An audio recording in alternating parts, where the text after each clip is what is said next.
Inner wheel club Balotra द्वारा आयोजित श्रीमद् भागवत कथा की कथा के क्रम में अंतिम दिन आचार्य आनंद भाई जी ने श्री कृष्ण सुदामा के मैत्री का प्रसंग बहुत ही भावपूर्ण एवं सुंदर तरीके से प्रस्तुत किया कि किस प्रकार श्री कृष्ण भगवान नंगे पैर दौड़ते हुए सुदामा से मिलने गए और अश्रुपूरित नेत्रों से अपने गले लगाया।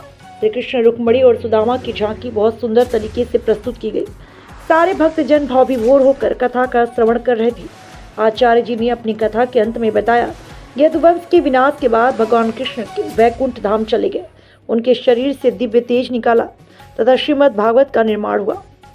ठाकुर जी उसमें ही समा गए। कलयुग में जब पाप अपने चरम शिखर पर होगा तब यह श्रीमद् भागवत ही सबको उन पापों से मुक्त कर सकता है।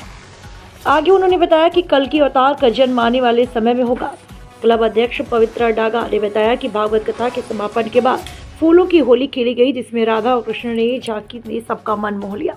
इनर व्हील क्लब के सभी सदस्य तथा आए हुए सारे भक्त भावविभोर होकर नृत्य करने लगे और कलाकारों ने भी अपना सुंदर स्वर देकर समा बांध दिया। अंत में आरती की व प्रसाद वितरण के साथ कार्यक्रम संपन्न हुआ।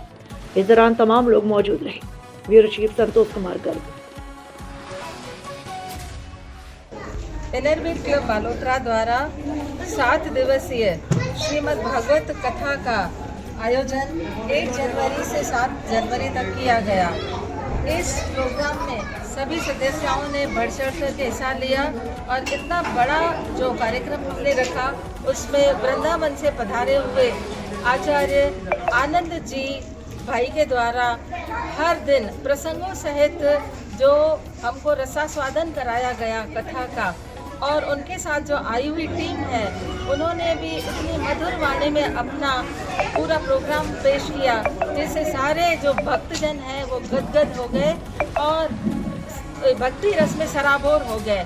हम बाहर से पधारे हुए उन सभी मेहमानों का बहुत हृदय से आभार व्यक्त करते हैं। इसके अलावा हमको खत्री समाज के द्वारा भी हमें ये भवन निःशुल्क प्रदान किया गया और इन 7 दिनों में जनरेटर की भी व्यवस्था की गई, पानी की व्यवस्था की गई। इसके अलावा भी हमको सब लोगों ने काफ़ी मदद की फाइनेंशियली भी, और लोगों ने यहाँ आकर के जो इस कार्यक्रम का लुत्फ़ लिया उससे हम सब इनर व्हील क्लब के जो मेंबर्स हैं वो सबके आभारी हैं। और आगे भी यदि हम इस प्रकार का कोई कार्यक्रम करते हैं तो हमें उम्मीद है कि सबका हमें इसी तरह से सहयोग मिलता रहेगा। धन्यवाद।